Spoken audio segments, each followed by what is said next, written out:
अमीर माविया रज़ी अल्लाह ताला अन्हु का जब इंतकाल हुआ 60 हिजरी में, यजीद खिलाफत पर बैठा और खिलाफत पर बैठते ही उसने पहला हुक्म यही दिया कि इमाम हुसैन रज़ी अल्लाह ताला अन्हु से बैत ली जाए, क्योंकि इमाम हुसैन रज़ी अल्लाह ताला अन्हु ही पहले शख्स थे जिन्होंने यजीद की बैत से इनकार किया था अमीर माविया के दौर में ही। तो अब यजीद चाहता था कि सबसे पहले इमाम हुसैन से ही बैत ली जाए। इमाम हुसैन के पास मदीने का गवर्नर पहुंचा वलीद बिन उक़बा, उसने कहा कि आप यजीद के हाथ पर बैत कर लीजिए क्योंकि अमीर माविया का इंतकाल हो चुका है। अमीर माविया रज़ी अल्लाह ताला अन्हु के इंतकाल की खबर आम होने से पहले यजीद चाहता था कि इमाम हुसैन से बैत ले ली जाए और भी जितने इलाके हैं अतराफ व अकनाफ के, उन तमाम के रहने वालों से बैत ले ली जाए। इमाम हुसैन रज़ी अल्लाह ताला अन्हु ने फरमाया, मैं नवासे रसूल हूँ और मुझे ये ज़ेब नहीं देता कि मैं एक बदबख्त और फासिक व फाजिर के हाथ पर बैत करूँ, और वो भी छोटे से कमरे में तनहा बैत करूँ। ऐसा नहीं हो सकता। अगर तू बैत लेना ही चाहता है तो फिर मदीने के तमाम लोगों के सामने ये ऐलान कर दे यजीद के खिलाफत का और अमीर माविया के इंतकाल का, उसके बाद जो होगा देखा जाएगा, लेकिन मैं उसके हाथ पर बैत नहीं कर सकता।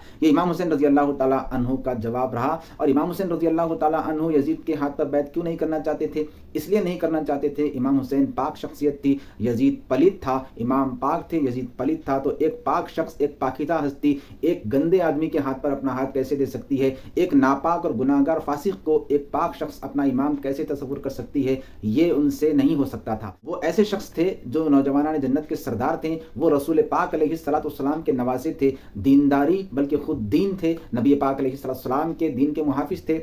इमाम हुसैन रज़ी अल्लाह ताला अन्हु जमे रहे अपने कौल पर कि मैं उसकी बैत नहीं करूंगा। और फिर जब बार बार इसरार होता रहा तो आप अपने अहलो अयाल को लेकर मदीने में सरकार मदीना अलैहिस्सलाम के रोज़े अतहर पर हाजिर हुए। आखिरी हाजिरी थी। अर्ज़ करने लगे, या रसूलल्लाह अलैहिस्सलाम, अब यह कौम मुझे मदीने में रहने नहीं देगी, मैं मदीना छोड़कर मक्का जा रहा हूँ। सरकार की बारगाह में हाजिरी दी और फिर वहाँ से रवाना हुए, अपने अहलो अयाल को लेकर मक्का पहुँचे। मक्के में आपका इस्तकबाल अच्छी तरह किया गया। मक्के वाले खुश हो गए कि नवासे रसूल की यहाँ पर आमद हुई है, और सब कह रहे थे कि आप यहीं पर रुकिए, यहाँ से आगे मत जाइए, कूफा हरगिज़ मत जाइए, क्योंकि कूफे वालों ने आपके वालिद को कत्ल किया है, कूफे वालों ने आपके भाई को नुकसान पहुंचाया है, आपके साथ भी वो गद्दारी करेंगे, आप हरगिज़ वहाँ मत जाइएगा। इमाम हुसैन रज़ी अल्लाह ताला अन्हु वहीं पर रुके रहे।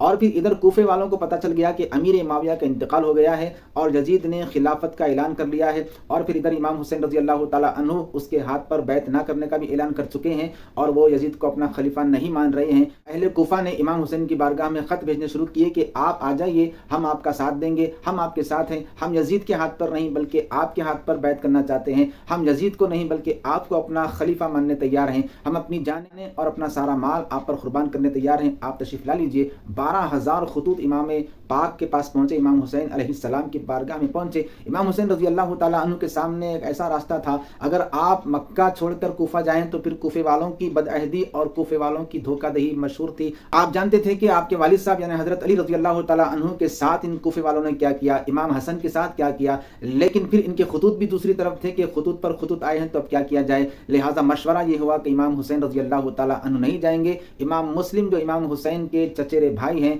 उनको भेजा जाएगा, वो जाएंगे और फिर वो जाकर वहाँ पर लोगों के हालात की खबर इमाम हुसैन को देंगे और फिर इमाम हुसैन रज़ी अल्लाह ताला अन्हु हालात अगर मुनासिब रहे तो कुफा आ जाएंगे, वरना वहीं मक्के में क़याम पजीर रहेंगे। लेकिन आगे क्या हुआ, ऐसी क्या वजूहात पेश आई जिसकी वजह से इमाम हुसैन को मक्का छोड़कर अपने सारे घर वालों को, अजीज और अकारिब को लेकर 72 जानिसारों के साथ कूफा आना पड़ा। और फिर कूफा आने के बाद आपके साथ क्या किया गया, इमाम मुस्लिम की शहादत कैसे हुई, किस तारीख को हुई, इंशाअल्लाह ताला अगली वीडियो में हम बयान करेंगे। जिन हजरात ने हमारे चैनल को सब्सक्राइब नहीं किया है, गुजारिश करते हैं कि सब्सक्राइब कर लीजिए ताकि ऐसी वीडियो आप तक पहुंचती रहे बआसानी। तब तक अपना ख्याल रखिए, इस हकीर को दुआ में याद रखिए। वस्सलामु अलैकुम वरहमतुल्लाहि वबरकातुहू।